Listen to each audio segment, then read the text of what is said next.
Mga ka-DIY, welcome back sa ating YouTube channel, and for today's video, meron lang akong isi-share sa inyo mga ka-DIY do sa mga baguhan pa lang at hindi pa nakakaalam ng ganitong klase ng problema sa ating mga Bluetooth speaker. Ito nga pala mga ka-DIY ay isang rechargeable type na Bluetooth speaker. Ang problema doon nito mga ka-DIY ay namamatay. Once na namamatay yung ating mga Bluetooth speaker mga ka-DIY ay meron yan dahilan o merong sani kung bakit namamatay. Usually mga ka-DIY, ganito ang nangyari dito sa ating Bluetooth speaker. Yan, kapag pina-power on mo naman, halimbawa nag-power on tayo, yan, nagbubukas naman siya mga ka-DIY o nag-o-on naman siya. Kaso nga lang ang problema, kapag pinasukan natin ng music, ay bigla ito nagsha-shutdown. Once na gano'n na nagsha-shutdown siya, so meron pa yung kapatid na sakit mga ka-DIY, lalong-lalo na doon sa mga ganito, gumagamit ng mga 5 volts na charger. Halimbawa nakalagay yung ating charger dito, at saka sinaksak natin, tapos pinasukan natin ng music, nagpapa-music tayo, at saka binunot natin ito mga ka-DIY, ay bigla lang nagsha-shutdown yung buong speaker o namamatay talaga bigla. Kapag ganoon mga ka-DIY, usually ang mga ganong problema ay dito lang yan mga ka-DIY sa ating mga baterya. Kaya nagsha-shutdown siya bigla. Kasi nga yung ating baterya ay mahina na mag-charge at mahina na mga ka-DIY mag-supply doon sa kanyang audio. Mahina na mag-supply doon sa kanyang buong board, hindi niya na kayang paganahin. Kaya kapag tinanggal natin yung ating charger, namamatay siya bigla or kinakapos siya mga ka-DIY. Minsan kapag nilakasan natin yung volume at nagpapamusic tayo, bigla lang siya mamamatay. So ito yon mga ka-DIY, madalas na nangyayari sa ating mga Bluetooth speaker na mga rechargeable. Tara, buksan muna natin ito mga ka-DIY, titingnan natin kung anong setup nito sa loob para ma-install natin ang panibagong battery. Tara, power off muna natin. Tanggalin na natin yung lahat ng mga screw dito mga ka-DIY, yung 4 na screw. Ayan, tanggalin na natin yan. Yan. Usually mga ka-DIY, mapamalaki man o mapamaliit na mga speaker, parehas lang, ganun lang mga ka-DIY, parehas lang naman yan, yung malaki at saka maliit. Yan, minsan kasi kahalang yung nagkaiba, pero sa battery parehas lang sila operated. Yan, ito yon mga ka-DIY, ang kanyang battery. Hanapin natin, ito yon. Ayan mga ka-DIY, ito yon. Yan, ang ginamit sa kanya mga ka-DIY ay isang 18650 lithium battery. Ito. Ayan, so tanggalin na natin itong socket nya dito sa battery. Ayan. So 100% mga ka-DIY ay papalitan na natin ito. Kahit wag na natin i-tester.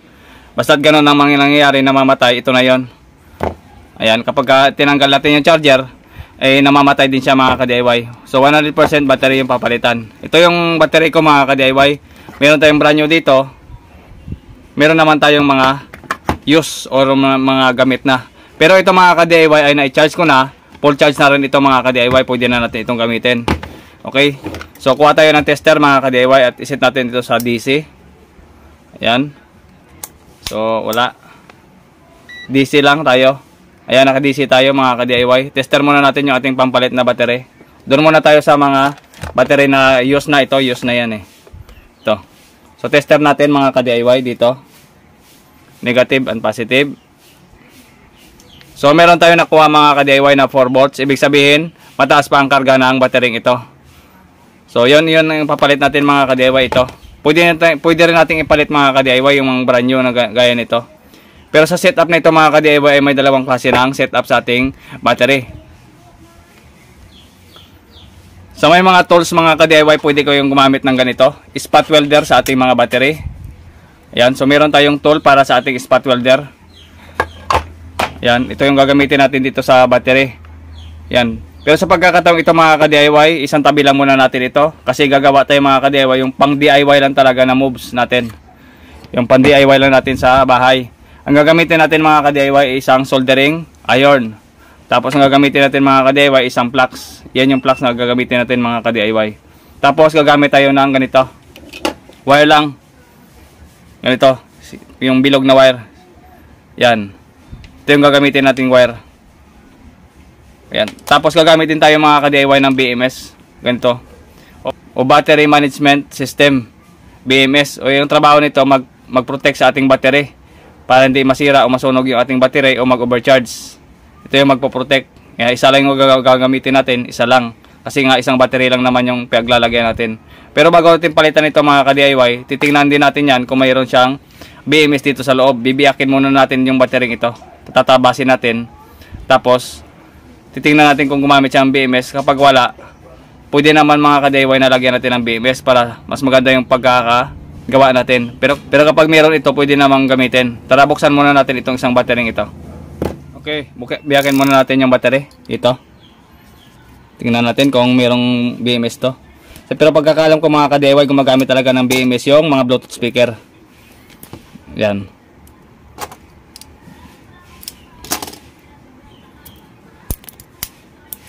Medyo matigas lang yung plastic niya. Yan. So parang walang ginamit na BMS ito. Ayan. Kung napapansin nyo mga ka-DIY, hindi siya gumamit ng BMS.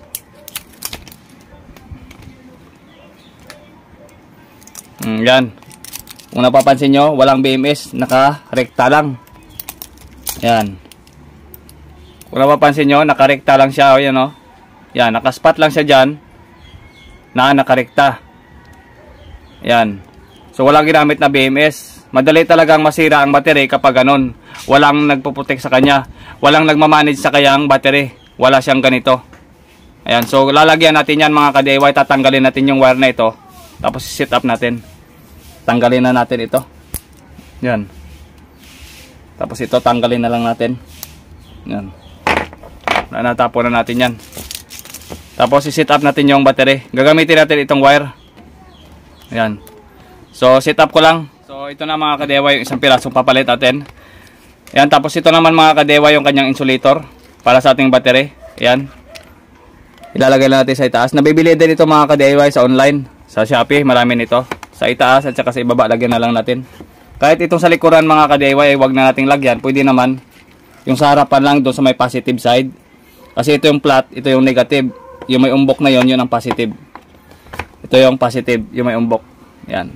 Tapos lagyan natin mga ka-DIY ng flux, ito. O paste. Yan. So lagyan natin dito sa itaas para kumapit yung ating soldering o tingga.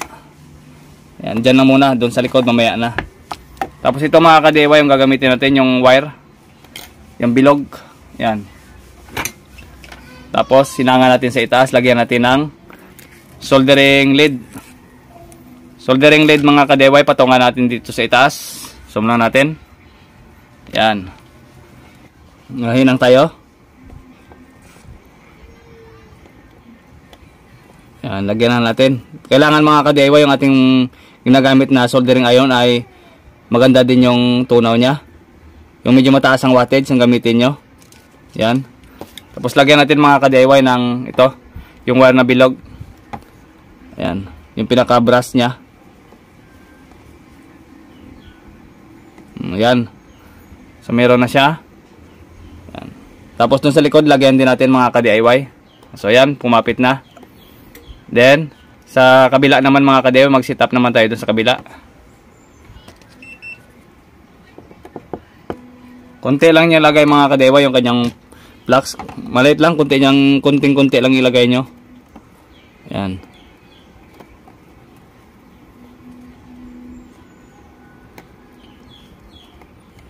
Yung ginagamit ko pala mga ka-DIY na panghinang o soldering natin ay T12.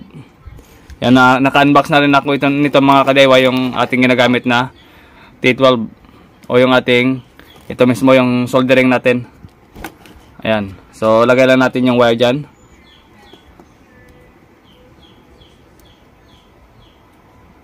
Ayan mga ka-DIY, napakapit na natin.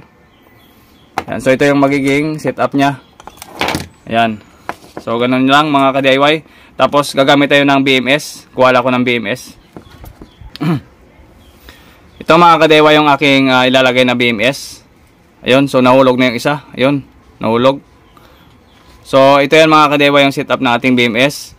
Yung dalawa dito mga ka-DIY yung ng P negative at saka P positive. Ibig sabihin yan yung pinaka-input natin mga ka-DIY. Diyan natin i-input. Yung papunta naman sa battery mga ka-DIY na positive at negative, ito naman yung may B. B negative, ibig sabihin ito papunta sa battery. Yung B minus. Yung B plus naman natin, B plus ito para sa positive. Basta ito yung in, ito yung sa battery natin. Okay? So set up lang natin dito mga ka-DIY pag ganito. Dito natin ilalagay sa itaas. Yan. Tapos balik lang natin yung ano, pag ganito. Yan, sukatin lang natin. yung in at saka yung out. And ganon din sa kabila pag ganito rin. Ganon. Okay, set up ko lang muna.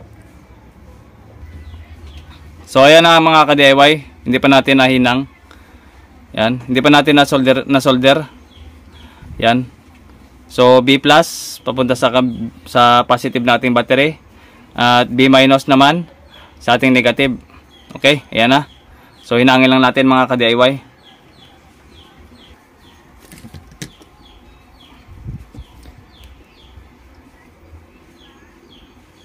Yan.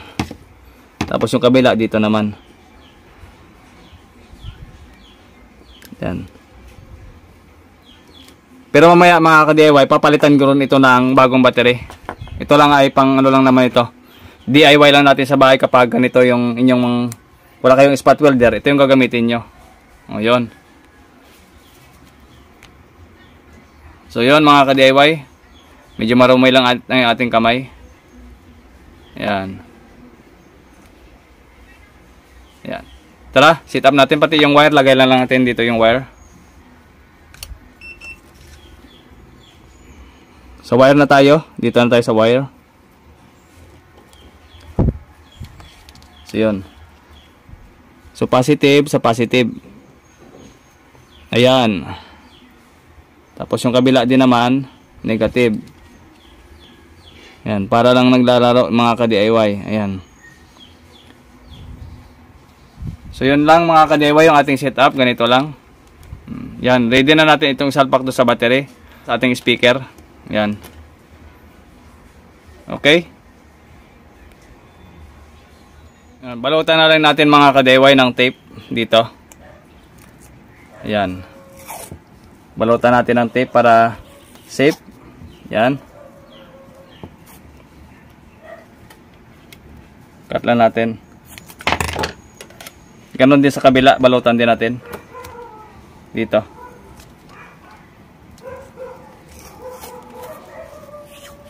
Yan. Para hindi masagi yung kanyang positive at saka negative, lalagyan din natin ng tape patayo. Pag ganito. Dito, sa itaas. Yan. Maganda nito mga ka-DIY, meron kayong shrinkable tube na malaki. Yung shrinkable tube ko kasi dyan, medyo maliit. Halos kasing laki ng battery.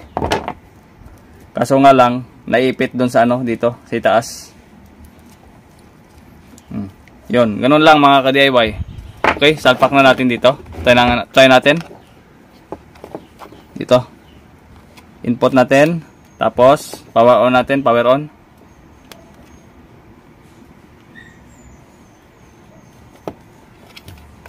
Power on natin. Yun. Yan, okay na mga ka-DIY. So, meron na siyang display. Yan, kagaya ng kanina. Yan. Ito wala na yan. Wala na ito. Testing natin mga ka-DIY kung namamatay siya. Ayan mga ka-DIY, balay nag-connect na tayo sa ating isang phone. So yan, ready na yan mga ka-DIY. Meron na tayong sound dyan. Volume natin kung namamatay pa siya. Kung kaya na ang full. Yan, full.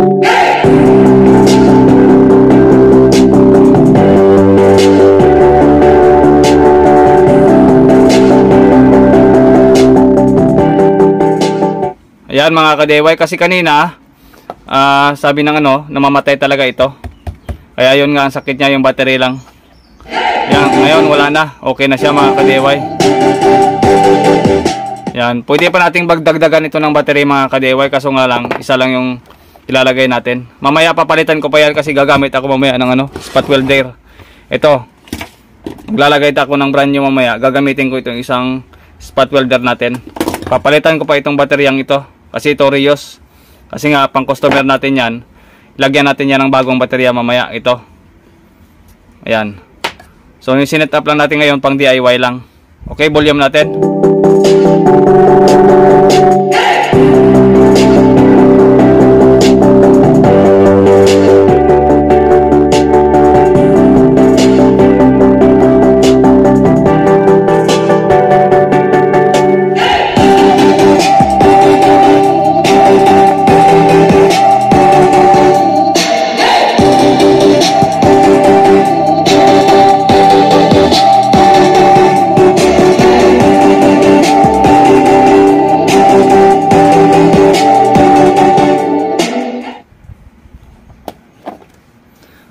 So hanggang dito lamang mga ka-DIY yung ating video at maraming salamat sa inyong panonood.